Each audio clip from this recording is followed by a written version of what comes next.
저희는 진격의 1, 2팀입니다. 저는 발표를 맡게 된 조장 정혜인이라고 합니다. 여러분, 이 숫자가 무엇을 나타내는지 알고 계십니까? 이 숫자는 지금까지 신라면이 판매된 판매 개수입니다. 이 220억이라는 숫자가 얼마나 많은지 감이 잘 안 오시죠?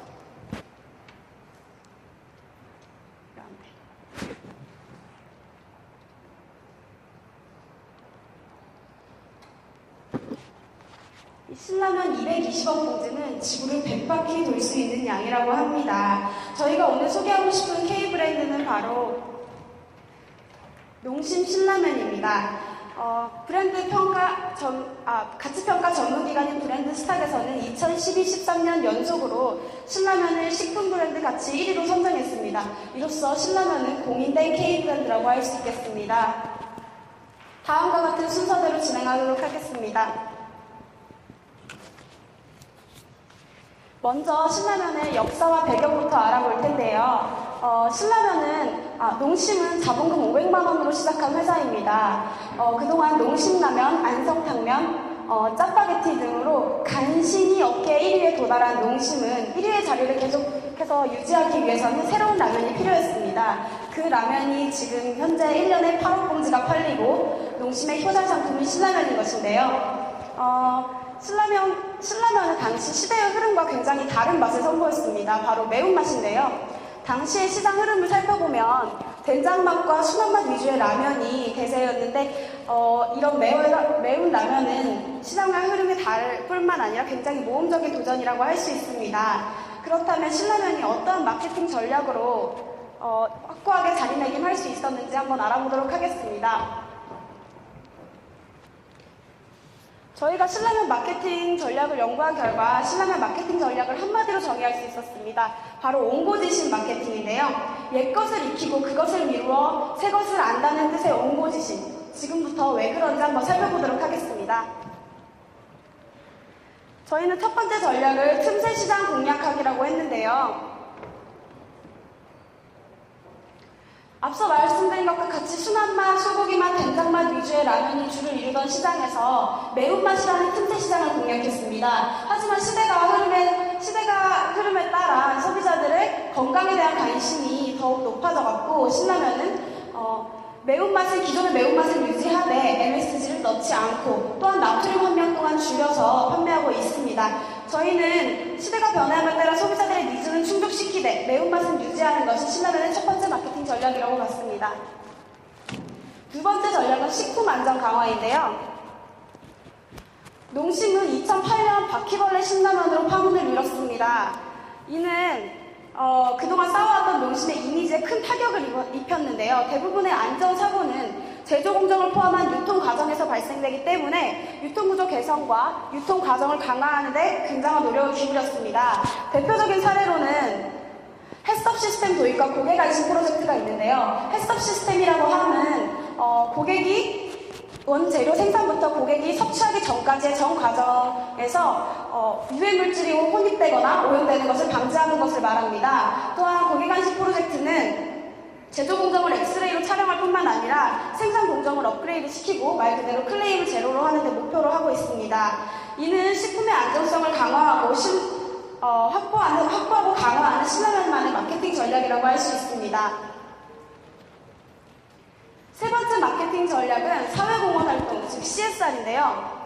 실제로 이는 소비자의 신뢰도를 높일 뿐만 아니라 제품의 판매로까지 이어진다는 리서치 결과가 나왔습니다. 지난 사건으로 교훈을 얻고 새로운 대책으로 농심은 그동안 받았던 사랑을 돌려주자는 취지로 매년 사랑 나눔 콘서트를 개최하는데요. 이 사랑 나눔 콘서트에서는 입장료가 신라면 2봉지입니다. 이 신라면 2봉지로 불이익도 돕고 간접적인 홍보와 매출, 2마리 토끼를 모두 잡을 수 있었습니다. 네 번째 마케팅은 해외 시장을 공략하는 것인데요. 신라면은 특히 해외에서 이 옹고지신 마케팅이 빛을 발하게 됩니다.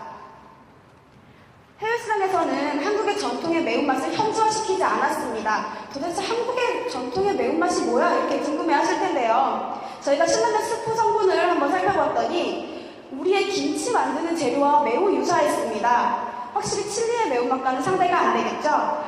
이 매운맛을 이 한국의 매운맛을 현지화시키지 않고 시장 특성에 맞는 개별 제품, 문화에 맞춘 마케팅 전략이 있었습니다. 실제로 중국인들은 차를 많이 마시기 때문에 끓여 먹는 봉지라면보다는 컵라면을 선호하는데요. 중국 시장에서는 이렇게 소비자들 편의에 맞춰서 실제로 중국에서 판매하고 있는 신라면입니다. 이렇게 포크를 넣어서 판매하고 있습니다. 또한 그동안 지역별 죄송합니다. 지역별 인종별로 구분했던 해외 시장을 종교로 세분화했습니다. 이슬람 문화권에서는 할랄 신라면을 판매하고 있는데요. 이 할랄 신라면은 소고기 원료를 넣지 않고 콩 단백질 스프로 맛을 냈습니다. 라마단 기간을 전후해서 실제로 할랄 신라면의 판매량이 높아지고 있고 2013년 예상 매출액을 보면 전년도와 대비해서 2배 가까이 차이가 나는데요. 이는 할랄 신라면의 밝은 시장 가능성을 말해준다고 생각합니다. 그렇다면 계속 승승장구하던 신라면의 터닝포인트는 과연 언제였을까요? 과연 터닝포인트가 있기는 했을까요? 궁금해하실 텐데요. 혹자는 라면 업계에서 한 획을 그은 사건, 공업용 우지를 사용해서 오명을 받았던 우지파동이라고도 볼 수 있겠지만 저희는 그렇게 보지 않았습니다. 저희는 IMF 외환위기가 신라면의 터닝포인트라고 봤는데요. 지금 IMF 외환위기라고 하시니까 IMF는 다 힘들지 지금 무슨 소리 하는 거야 이렇게 생각하실 텐데 사실 IMF 당시 농심은 최대 매출을 달성했고요. 이 시기에 국내에는 몇 안 되는 흑자를 본 기업이기도 합니다. 그런데 왜 이 시기가 터닝포인트가 되었느냐? 바로 97년 당시 국내 라면 시장은 이미 포화 상태였습니다. 신라면 같은 경우를 보면 이미 성숙기에 접어들어서 더 이상 국내에서는 시장 가능성이 없었습니다. 신라면은 저희는 여러분 위기라는 뜻의 한자를 아십니까? 위기 위자에 기회 기자를 씁니다. 위기는 항상 기회를 포함하는데요. 저희는 이 중국 시장의 진출을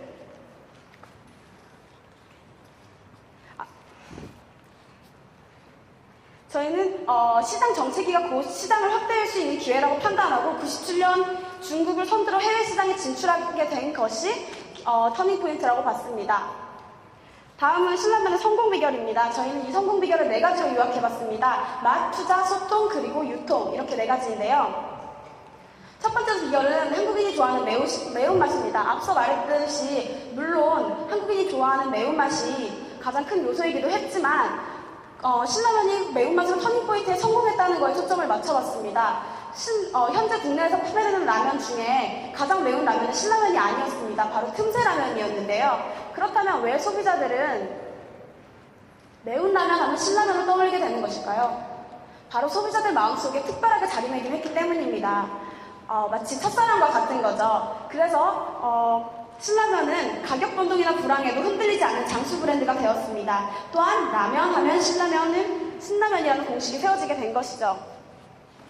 두 번째 성공 비결은 나무가 아닌 숲을 보는 투자라고 저희가 이름 붙여봤는데요. 농심은 항상 위기의 순간에 더 적극적인 투자를 했습니다. 제80년대 제2차 오일 쇼크에는 안성 스프 공장을 건립하고 97년 외환위기 때는 구미 인텔리전트 공장을 건립하는데요. 실제로 구미 인텔리전트 공장은 지금 신라면 생산의 60% 이상을 담당하며 신라면의 심장부 역할을 톡톡히 해내고 있습니다.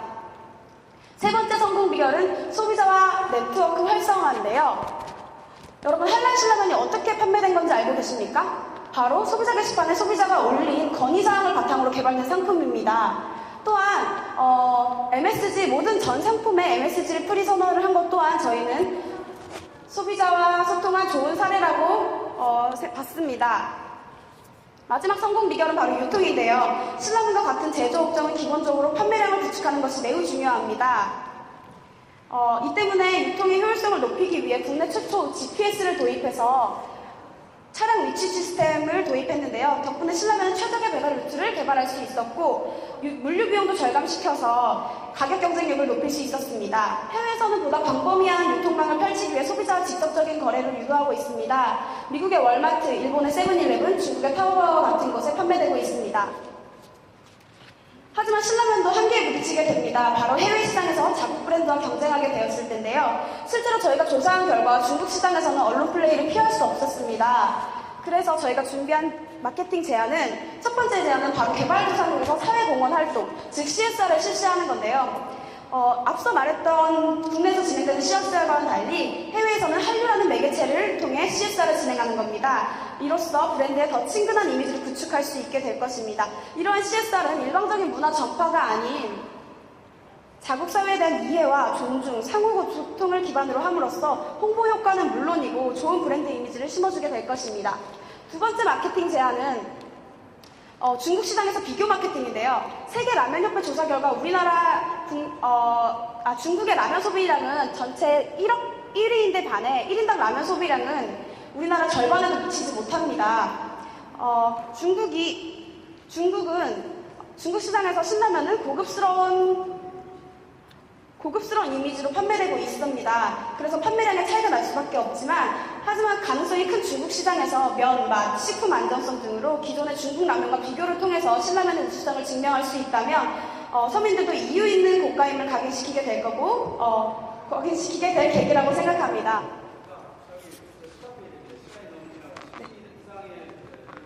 네.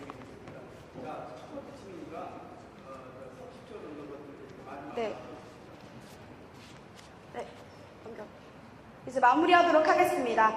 동물은 먹이를 먹는다고 합니다. 하지만 사람은 음식을 먹는다고 표현합니다. 왜냐하면 생존을 위해서 먹어야 하는 동물들과 달리 인간은 맛, 냄새, 식감, 소리뿐만 아니라 추억까지 함께 먹기 때문입니다. 우리가 신라면을 선호하고 사랑하는 이유는 신라면의 맛뿐만 아니라 28년도 추억도 함께 먹기 때문이라고 생각합니다. 그렇기 때문에 신라면은 단순한 K브랜드를 넘어 문화를 알리는 외교관으로서 이제는 한국인만의 매운맛이 아닌 세계인의 매운맛으로서 자리매김하는 브랜드라고 여러분께 알려드리고 싶습니다. 지금까지 진격의 위의 신라면이었습니다.